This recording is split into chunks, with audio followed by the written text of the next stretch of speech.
All right, let's get right into it. This is one of them hard ones, but doing these videos actually helped me. I had a daughter, I talk about it, that passed away many years ago.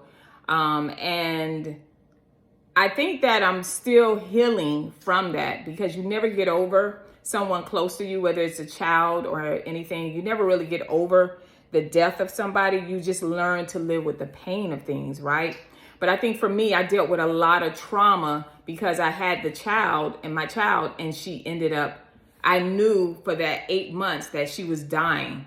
So I want to talk about some of the things that we go through as mothers, and this is the platform for it, that we go through as mothers, and fathers go through it really, really hard. But I'm talking about the women, what we deal with when we have a child that may be dying. Maybe we have a child that's disabled, because my daughter was disabled for that time being. So let's talk about that. So the first thing is, when you hear that you're a child, I had a genetic, what do you call those people? I had an amniocentesis, so they had already told me before those 4 months, that when I was going into my 4th month, that my daughter had trisomy 18, all right? And that there was nothing I could do, that the child was going to die, within 8 months to a year, which that is exactly what happened, or she may be stillborn. The trauma that goes with that is like, is something wrong with me? Why did this happen to me? I'm being punished. You start thinking about all the things you did in life, and you want to correct it. It is a humbling experience, right?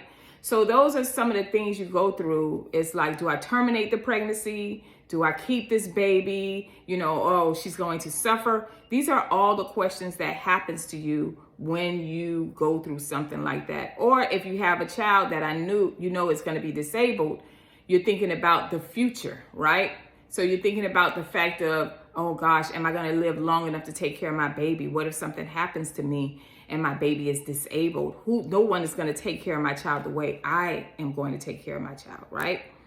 So those are some of the things that we deal with. Now the baby comes, right? You may be carrying oxygen tanks. I had to carry oxygen tank to feed your baby.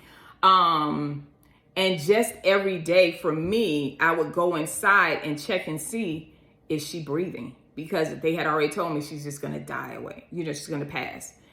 And not only that, in the state of Florida at that time, I don't know if it changed, the law was that you can actually, because the baby is born terminally ill, they have in the state of Florida that you can actually take them to a facility of children that are experiencing that and allow them to not eat so they can just pass away, which I thought was horrific.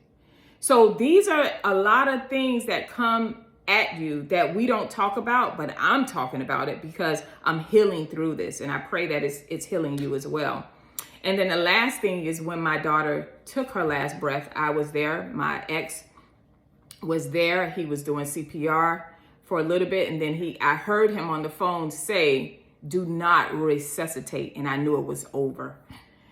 The amount of emotions that I can express to you, from me wanting to run in the room, when I ran to the room to be like, because I was standing outside, but I can see him in the room next to the crib. But when I ran in the room, he raised his hand like, don't do it. Let her go in peace.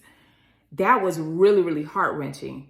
And the trauma that comes from that is not something you get over in 6 months. It's not something you get over in a year. It's not something you get over in many years. It may even carry into your relationships, how you, even with your next baby, your next child, right? These type of things are traumatic for us, right? And we have to be able to deal with it and talk about it. So I pray